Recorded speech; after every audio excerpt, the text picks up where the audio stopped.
Good morning.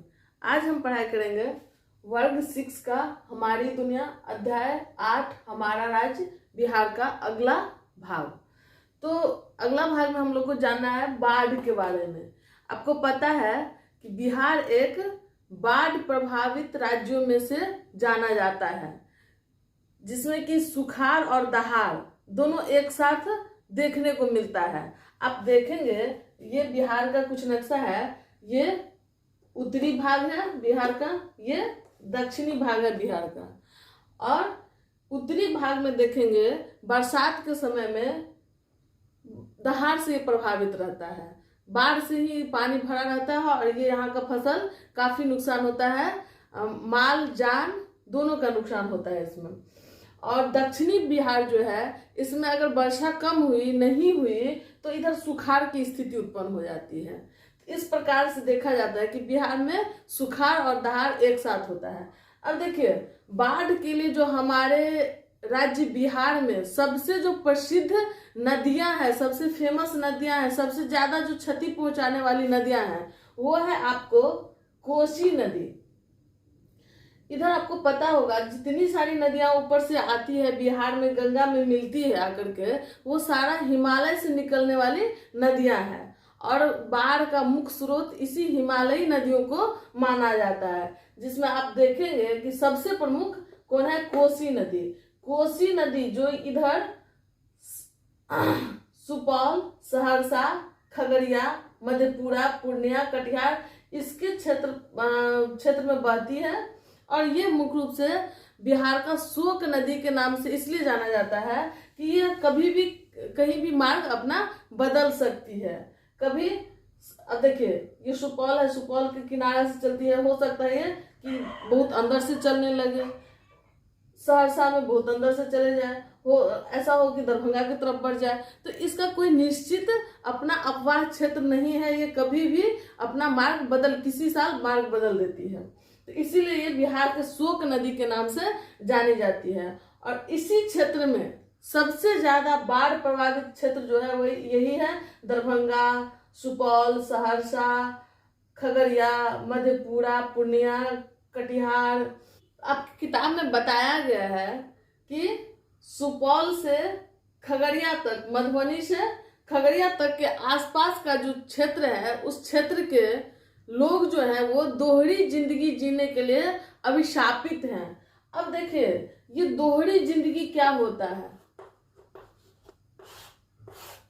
दोहरी जिंदगी वैसी जिंदगी को कहते हैं जो जिंदगी हम जीना नहीं चाहते हैं, फिर भी हमको वो जीना पड़ता है, या जिसकी हम कल्पना करते हैं कि हम ऐसा जिंदगी जिए, लेकिन हम वैसा जी नहीं सकते हैं, हम दूसरे तरीका से जीने के लिए मजबूर हैं, तो वैसी जिंदगी को दोहरी जिंदगी कहते हैं। अब इस एरिया का आदमी को देखिए, अपने 12 महीना, साल में 12 महीना होता है, 12 महीना में 3 से 4 महीना इसको वैसी जिंदगी जीनी पड़ती है जो ये कोई भी दुनिया का आदमी नहीं चाहता है कि हम अपने जिंदगी में वैसी जिंदगी जिए। अब कैसी जिंदगी है? अब देखिए, इधर के लोगों को अपने घर को छोड़ करके बांध पे जाकर के, ऊंचे स्थान पे जाकर के अपना शरण लेना पड़ता है, वहां 3-4 महीना का जिंदगी बिताना पड़ता है। अब सोचिए कितना टफ है कि लोग अपना मकान में, अपना घर में, अपना फूस का घर ही हो, क्यों नहीं झोपड़ी हो, लेकिन अपना घर में सारा व्यवस्था होता है लोगों को,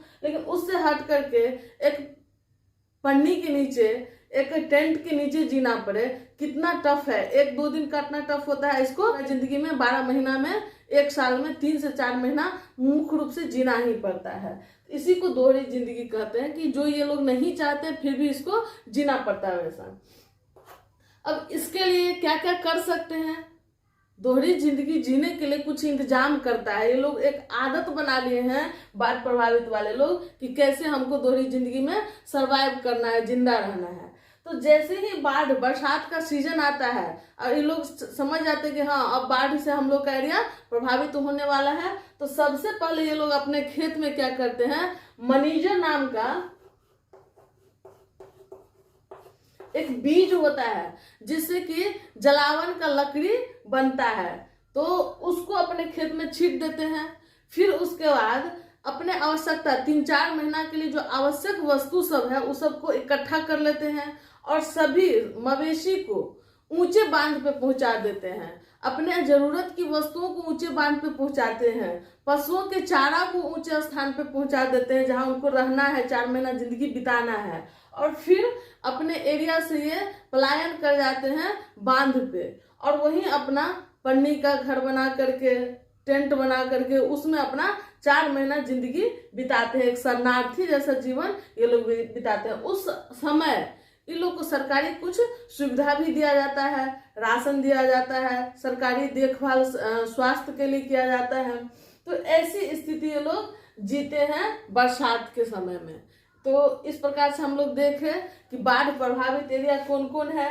सुपौल, सहरसा, खगड़िया, मधेपुरा, अररिया, पूर्णिया, कटिहार, दरभंगा, ये सब सारा जो एरिया है वो बाढ़ प्रभावित बिहार का क्षेत्र है, जिसके लिए मुख्य रूप से कमला नदी कहाँ से, मधुबनी और दरभंगा से गुजरते हुए इसी कोसी नदी में मिलती है। तो कमला नदी और कोसी नदी बहुत ही जिम्मेदार है बिहार को बाढ़ में डुबोने के लिए।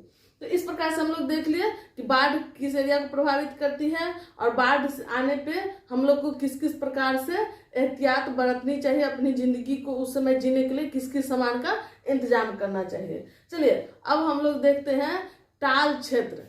बिहार में एक क्षेत्र प्रसिद्ध है, उसे टाल क्षेत्र या ताल क्षेत्र के नाम से जानते हैं।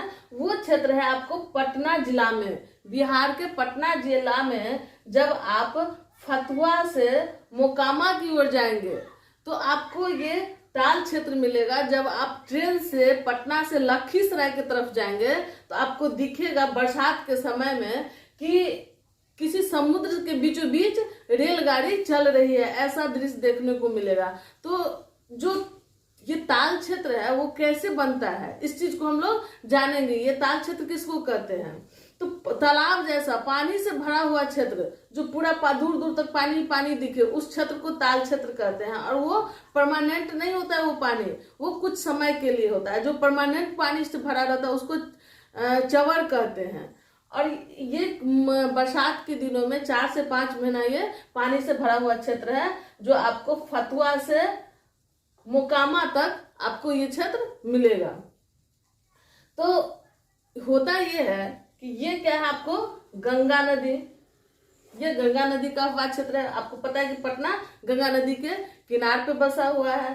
तो दक्षिण से जो बहने वाली नदियां हैं, जो बिहार, जो दक्षिण से सोन नदी, पुनपुन नदी, ये सब जाती है,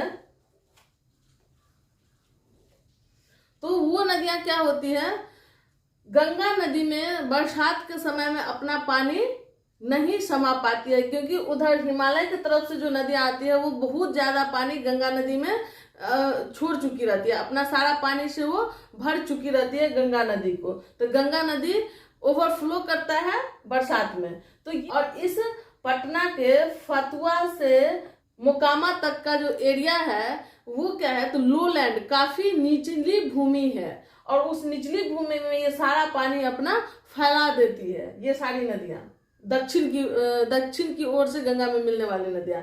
ऐसी स्थिति में फतुहा से मोकामा के बीच में ताल जैसा एक दृश्य, तालाब जैसा दृश्य हो जाता है, बड़ा तालाब जैसा, और इसीलिए उसे स्थानीय लोगों ने ताल क्षेत्र के नाम से संबोधित किया, और इसीलिए उसका नाम ही पड़ गया ताल क्षेत्र। उस क्षेत्र में मुख्य रूप से क्या होता है, तो धान जो बिहार का प्रमुख फसल है उसका उत्पादन नहीं होता है। इसमें सिर्फ और सिर्फ क्या होता है, तो रबी फसल होता है। जब अक्टूबर के समय में सारा पानी धीरे धीरे क्या होता है, पृथ्वी सोख लेती है, तब जाके इस दलदल भूमि में दलहन, तेलहन, ये सब का बुआई किया जाता है, छीटा जाता है, और तब उसके बाद बहुत ही अच्छा उपज देता है रबी फसल इसमें।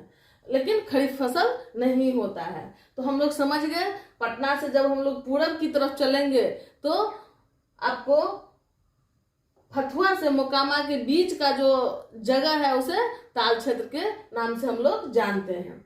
चलिए आगे हम लोग देखेंगे कुछ व्यावसायिक फसलों के बारे में।